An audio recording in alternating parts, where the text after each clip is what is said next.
अस्सलाम वालेकुम dear students, class 9 chemistry का चैप्टर नंबर 7 हम पढ़ रहे थे। आज हमारा उसका 8th लेक्चर है। 7.5.2 टॉपिक हम डिस्कस करने जा रहे हैं, इलेक्ट्रोलिटिक सेल्स। जैसा कि हमने पहले बात की कि हमारे पास इलेक्ट्रोकेमिकल सेल्स के बारे में हमने पढ़ा कि ये कैसे सेल्स होते हैं। ऐसे सेल्स, ऐसे बैटरीज जिनके अंदर इधर हमारे पास इलेक्ट्रिसिटी प्रोड्यूस होगी थ्रू अ केमिकल रिएक्शन, या एक केमिकल रिएक्शन होगा through an electricity, by an electricity एक केमिकल रिएक्शन होगा। तो उसकी बेस पर हमारे पास दो तरह के सेल्स होते हैं। एक ऐसे सेल्स होते हैं जिनके अंदर इलेक्ट्रिसिटी यूज हो और फिर एक केमिकल रिएक्शन हो, और वो जो केमिकल रिएक्शन होगा that is actually requiring an external agent to proceed, जैसे इलेक्ट्रिसिटी है, तो फिर वो हमारे पास नॉन स्पॉन्टेनियस रिएक्शन होगा। या एक ऐसा सेल जिसके अंदर रिएक्शन हो, खुद ब खुद रिएक्शन हो, स्पॉन्टेनियस रिएक्शन हो, और उसकी वजह से इलेक्ट्रिक करंट जनरेट हो। So today we are going to study electrolytic cell.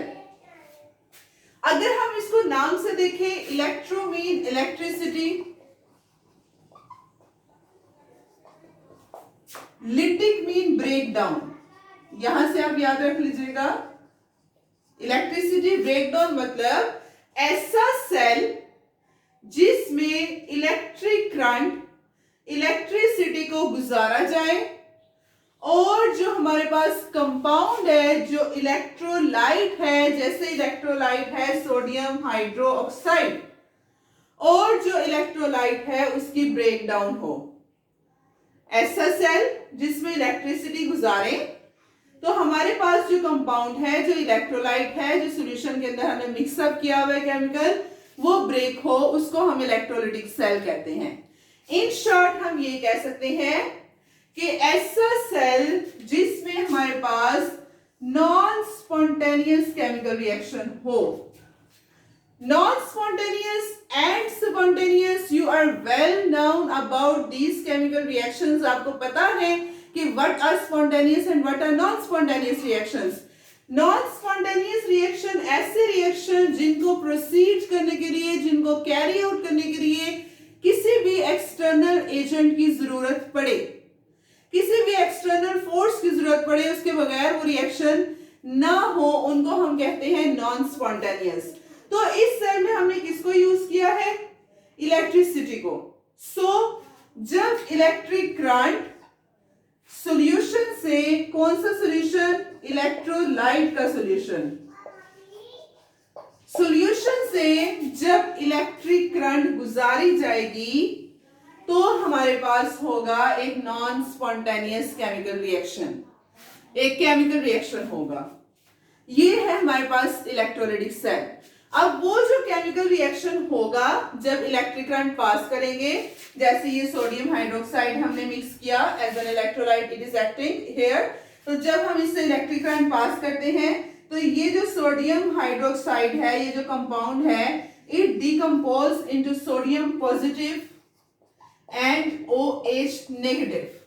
इसमें ये सोडियम हाइड्रोक्साइड टूटता है, सोडियम पॉजिटिव और OH नेगेटिव में ब्रेक डाउन होता है। ये जो प्रोसेस है, the decomposition of a chemical compound into its components, हमने केमिकल कंपाउंड को तोड़ दिया है। कब टूटा है? जब उससे इलेक्ट्रिक करंट पास हुई है। उस प्रोसेस को हम कहते हैं इलेक्ट्रोलाइसिस।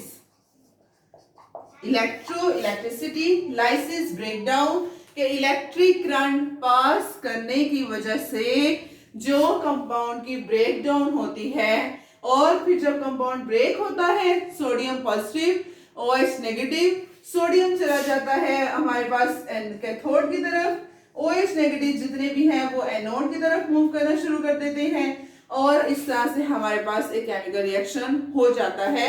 इस तरह से हमारे पास इलेक्ट्रिक करंट बन जाती है और फ्लो करती है, सॉरी। तो ये है इलेक्ट्रोलिटिक सेल, ऐसा सेल जिसमें इलेक्ट्रिक करंट पास करें और उसकी वजह से केमिकल रिएक्शन हो।